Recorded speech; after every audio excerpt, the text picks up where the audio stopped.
Thank you, and thank you, Mary. As you can see, I'm going to talk about Belgrave Square, and I think in a way it's going to fit in nicely in between the two talks, one by Susan on the bourgeois houses in Dublin and the other on the slums. Not that any of the houses in Belgrave Square is a slum, but they certainly aren't as elegant or as fine in general as the ones we saw on Northumberland Road. At the beginning of the 19th century, as we have already learned, Rathmines was in quite a rural area. There were several market gardens in the area. This is Portobello Barracks here. There were some housing along the east side of Rathmines Road, but then when you come down to roughly where Belgrave Square is, there's no houses at all. It's just fields. You have here an important pathway which led from the city to Milltown, where there were many mills, so there was a lot of traffic there. I'll talk about that in a minute. By 1837, Samuel Lewis described Rathmines as a considerable village and suburb of Dublin, containing 1,600 inhabitants. 12 years since, Rathmines was only known as an obscure village.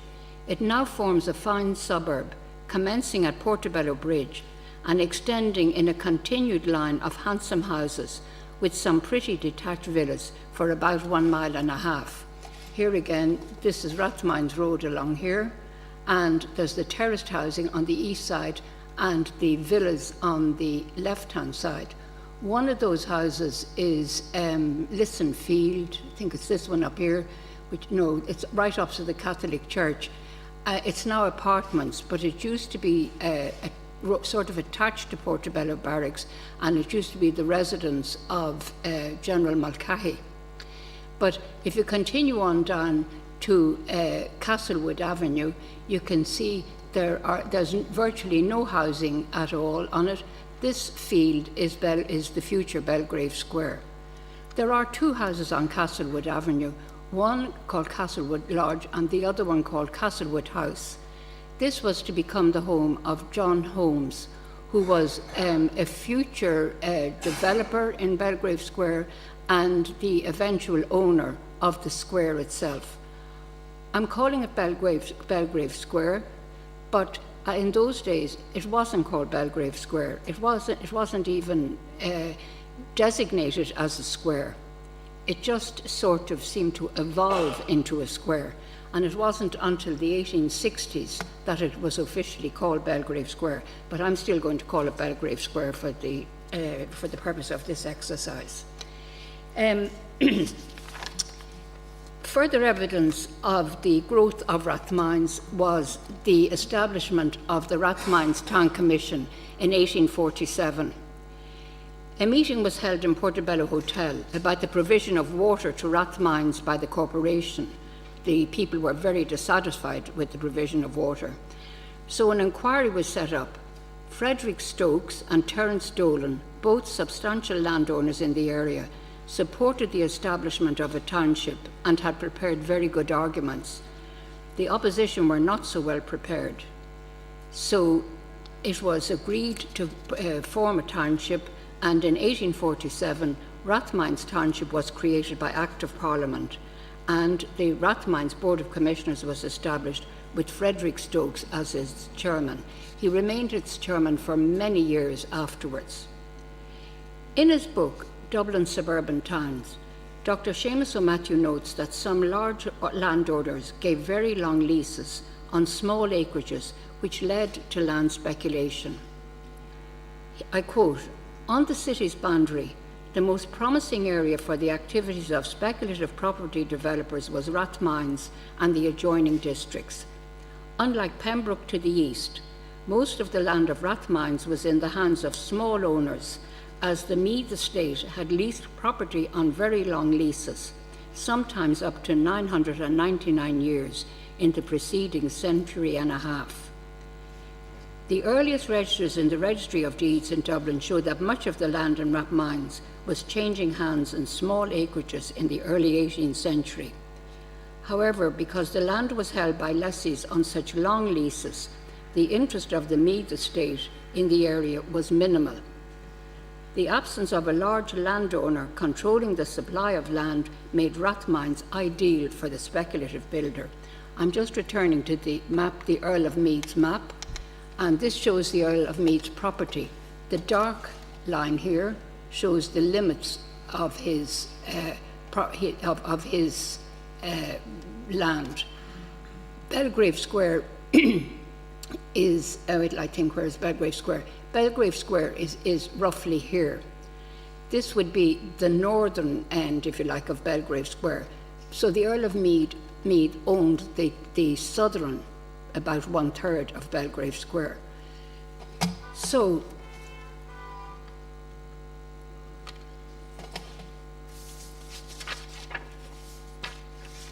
the first lease of one of the earliest leases relating to the area was granted on the 23rd of April in 1842 by James Twigg, who owned all the fields. It was called Field Number 5, in fact.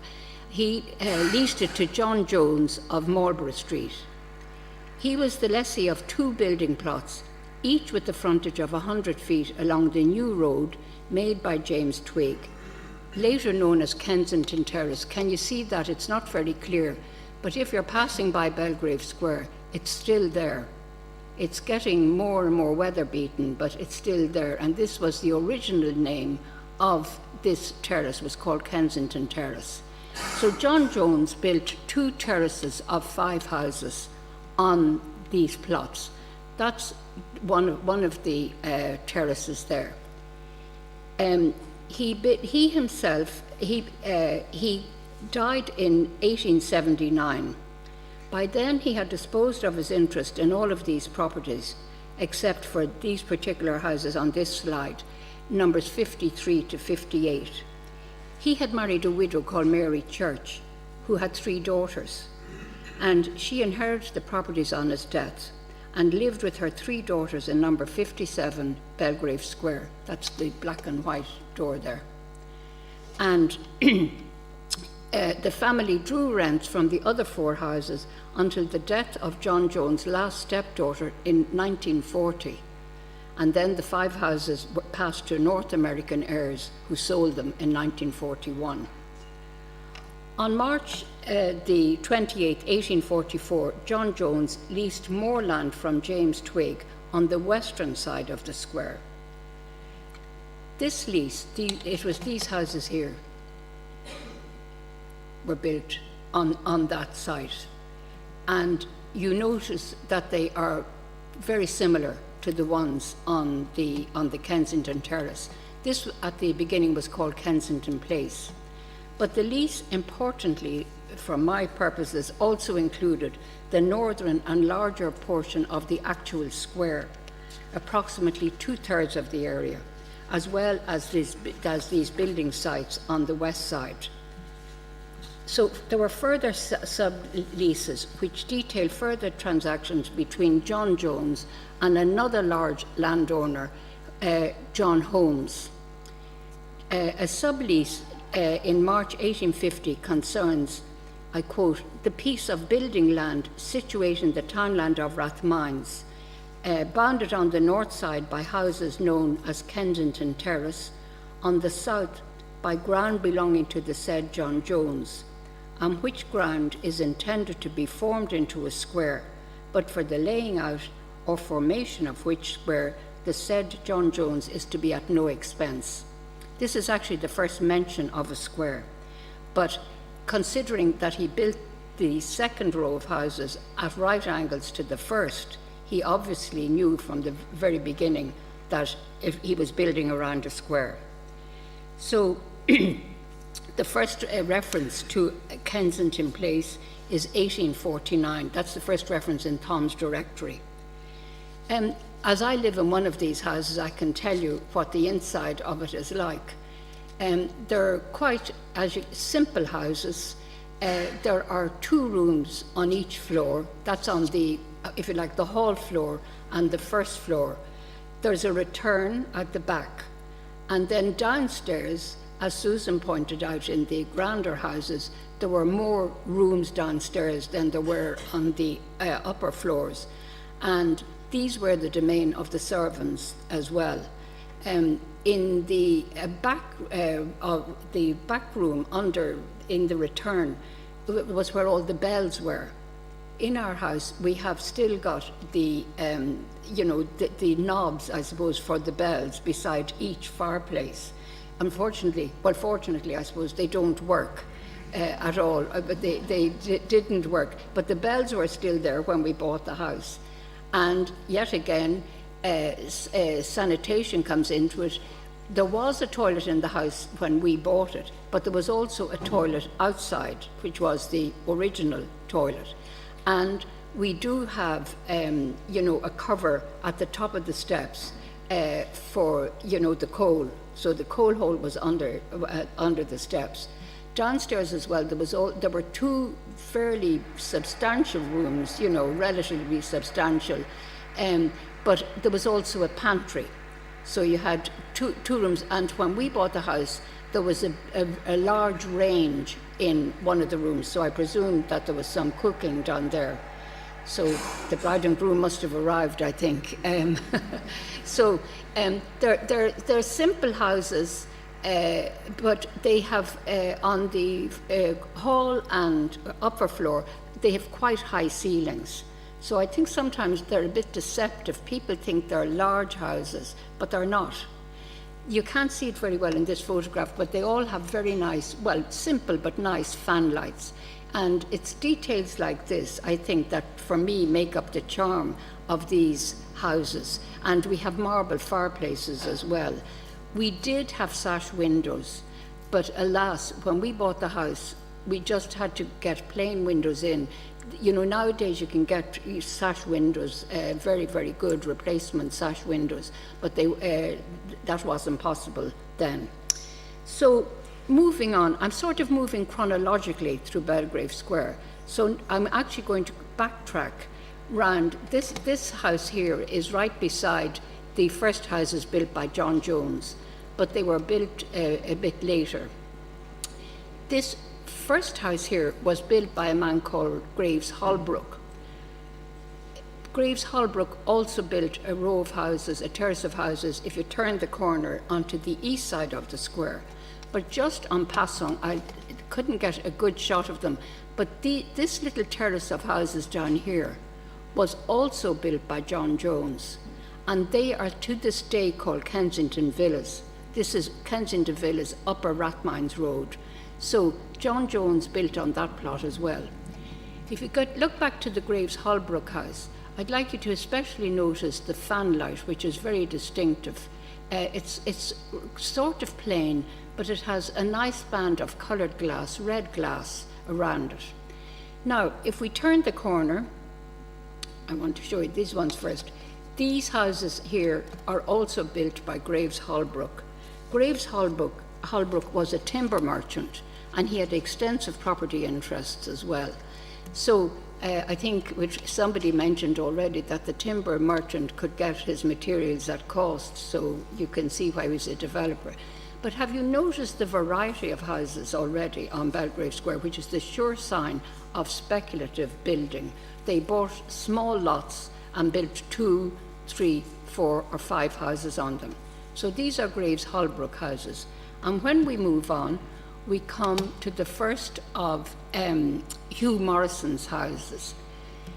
Hugh Morrison became one of the most important developers in Belgrave Square. This is the east side of Belgrave Square. He built from number 7 to about number 19 Belgrave Square, and then he also built houses across the south of the square. He also owned land on the south of the square and on the east of the square. This house, 7 Belgrave Square, was his own house. He had 4 daughters, and as each daughter got married, he settled a house on them, or 1 or 2 houses on them.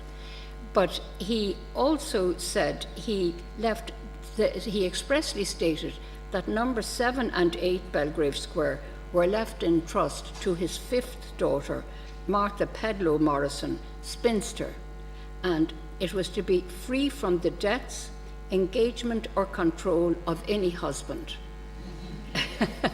And she was to be given any profit from the rents after all payments for repairs and insurance policies, and if she married. So, as well as that, he also bequeathed houses on this side, that's the east side, south side, and some houses on the west side to his son and 2 sons-in-law, and they became trustees of a family trust. So, what happened next was when it was, let's see he also built these houses. This is one of the few semi-detached houses on Belgrave Square.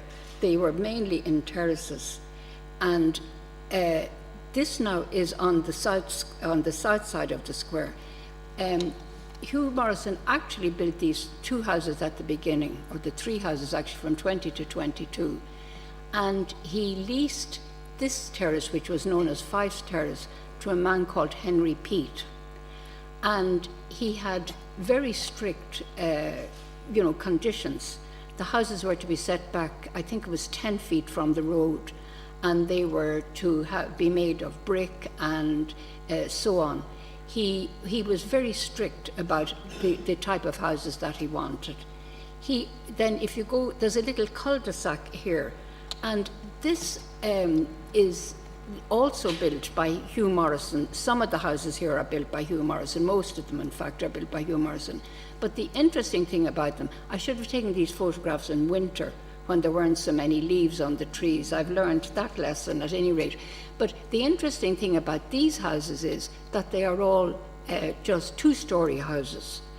And these were some of the later houses. They would have been built probably in the early 60s, 1860s. And from the talk earlier today about that law coming in about not allowing cellar houses, perhaps this is the reason that they were built. And although they're only, if you like, 2-story houses, they are quite substantial.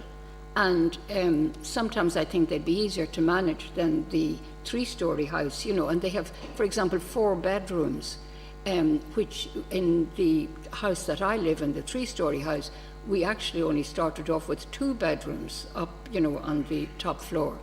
So this was Hugh Morrison again, and these 2 houses were among the houses he gave to the family trust.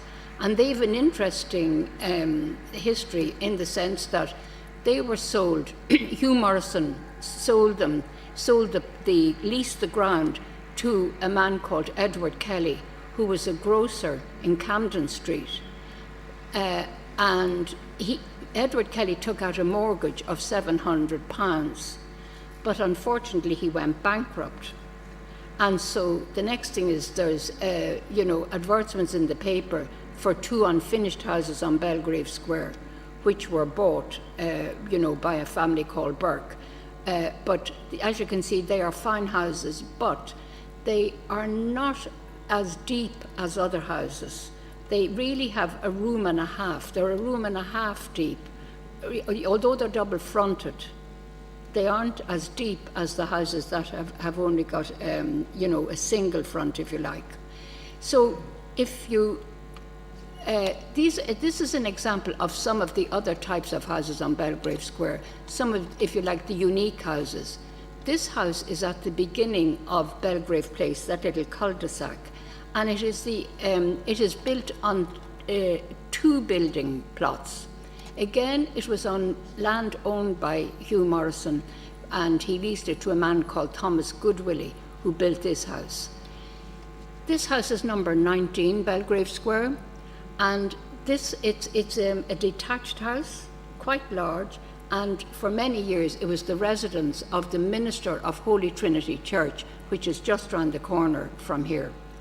And these 2 houses, about which I know lamentably little, but as you can see, they're both very unique as villa houses. These are on the north side of Belgrave Square, which is Castlewood Avenue now. Now, when Hugh Morrison was developing the south side of the square, he petitioned the commissioners to allow him to label it Belgrave Square. Because what happened was, in April 1852, the commissioners voted £80 for the purpose of improving Harold's Cross Green, on condition that the inhabitants subscribed £40. The committee, then they had a deputation of Belgrave Square residents, and so the committee appointed to confer with the interested parties in the formation of a new square at Belgrave and Castlewood Avenue met the following deputation: Messrs. Scott, Morrison, Dean, Carson, Holmes and Holbrook, and they submitted the following report. You notice there are names there that I've mentioned already, and a name I haven't mentioned is Carson, but Carson is the father of Edward Carson, and he owned land just beyond Belgrave Square, where Belgrave Road is now.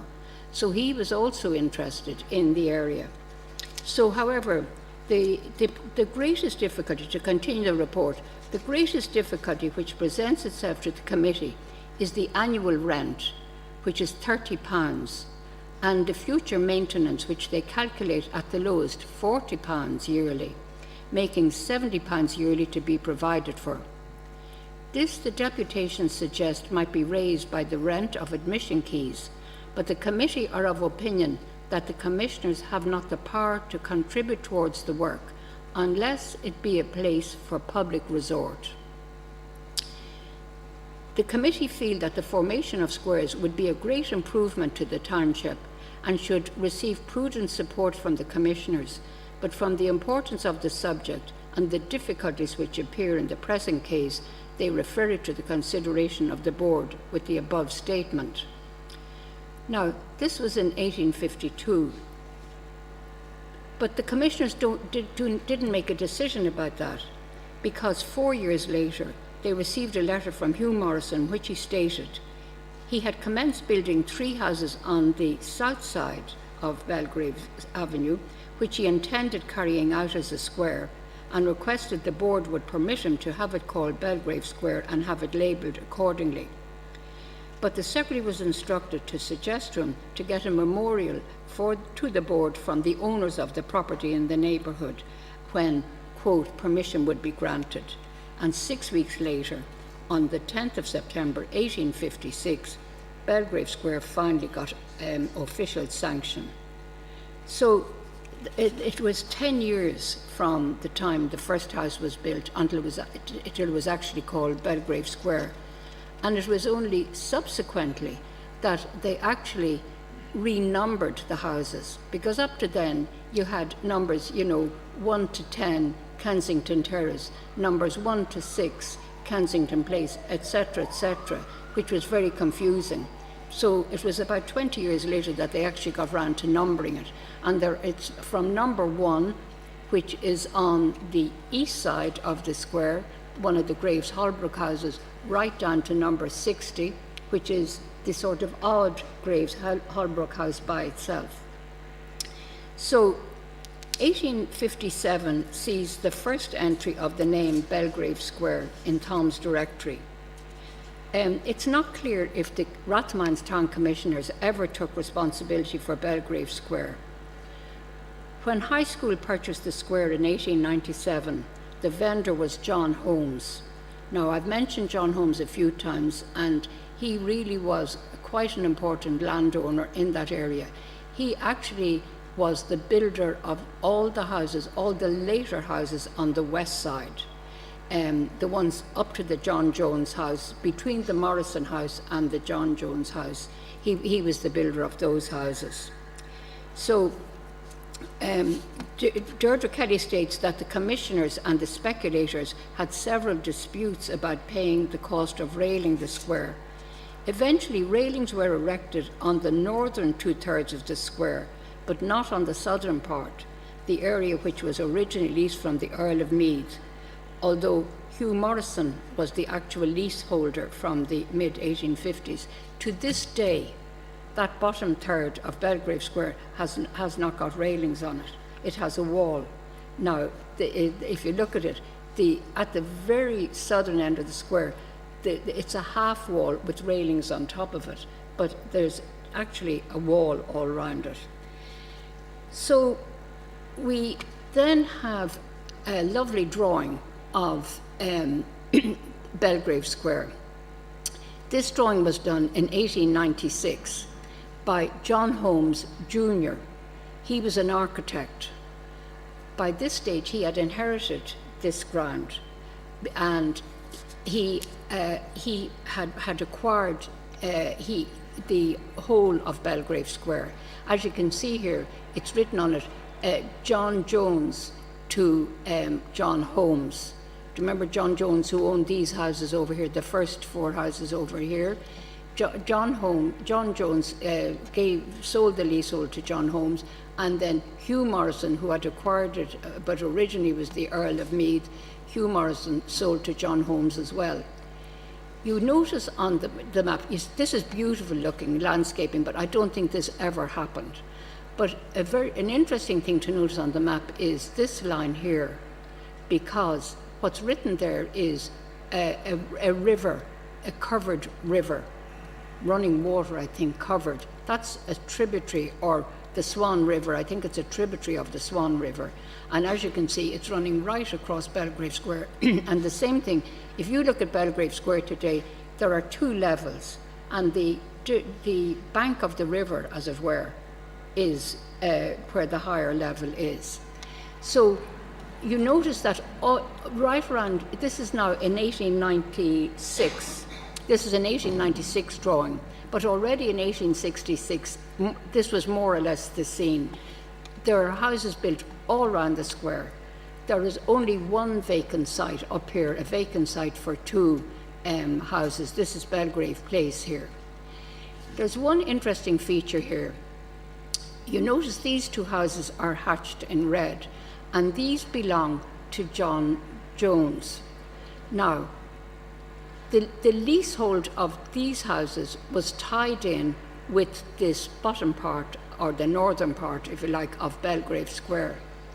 And the owner of number 42 Belgrave Square, up to recent times, in my day living there, collected ground rents from the other houses, the other Jones houses on Belgrave Square, plus the ground rent of the actual square itself. And I think it was really only when there was that problem with Dartmouth Square, where an individual, I think, acquired the leasehold, that the corporation decided it was time to buy that, that ground rent from the person who held it. And that was only done within the last 10 years. It went on and on and on. So why did John Holmes do this drawing? Because he wanted to sell the square. By the late 1890s, Belgrave Square had fallen into disrepair. You can see this postcard here, where this is actually titled the tram in Belgrave Square. You can see the tram, that's going along the northern side. But you can see, generally speaking, there's very little happening in Belgrave Square. It is far from the beautifully landscaped drawing that we saw. So it had fallen into disrepair. And this was, the public were getting quite annoyed about it being, so neglected. So there was an article in a paper called the Rathmines News and City Lantern, and it suggests that the square was in private hands, and that the ratepayers wanted the commissioners to take steps to acquire the plot of ground and convert it into a public park, because in its present state it is no credit to the township, with its unkempt grass full of thistles and weeds, which have been distributing their seeds in a liberal manner during the past season. The fences appear to be getting into a bad condition, and the cost of converting the ground into a public park could not be very considerable, as it is at present enclosed by railings in the extent of about 3/4 of its boundaries and furnished with some well-grown trees. We can't see too many of the well-grown trees there. So John Holmes, who in 1897, he wrote to the governors of the Erasmus Smith School. That's high school. High school is an Erasmus Smith School, and it was in Harcourt Street originally. But they had no, you know where the big Garda building is on Harcourt Street, but they had no playing grounds there. So they used Belgrave Square as playing grounds. But as you can see, until 1896, 1897, they didn't own it. So John Holmes wrote to them in 1897, and he expressed a wish to sell the square to them since they had been lessees and paid rent to him. His price was £175, which is considerably less, he says, than I have expended in building the lodge and erecting fences. I hold the premises under 2 leases, one for an unexpired term of 245 years at £36 per annum, and the other for over 900 years at a nominal rent of 1 shilling per annum, if demanded, which it has never been. So it seems that John Holmes and not the Rathmines commissioners were responsible for the maintenance of the square. So you have seen the drawing of the square, and the actual drawing of the square coincides with more or less the Ordnance Survey map in 1911. One further building was built in between 96 and 1911, and it was here, and it was a parochial hall for Holy Trinity Church, but that was subsequently demolished in about the 1960s, and instead there's a large block of apartments with some terraced housing at the back. In fact, all the houses around Belgrave Square are more or less as they were in Victorian times, with the exception of this apartment block here, and with the exception of round about here, a house was demolished and ground was acquired from the back gardens round this area, and there's again an apartment complex, several blocks, but they're low-rise blocks of apartments in here. But apart from that, the square is as it was in approximately 1860. So you can see the names of the various owners on that drawing, and High School did buy Belgrave Square, and there it is there, and you can see the pavilion there.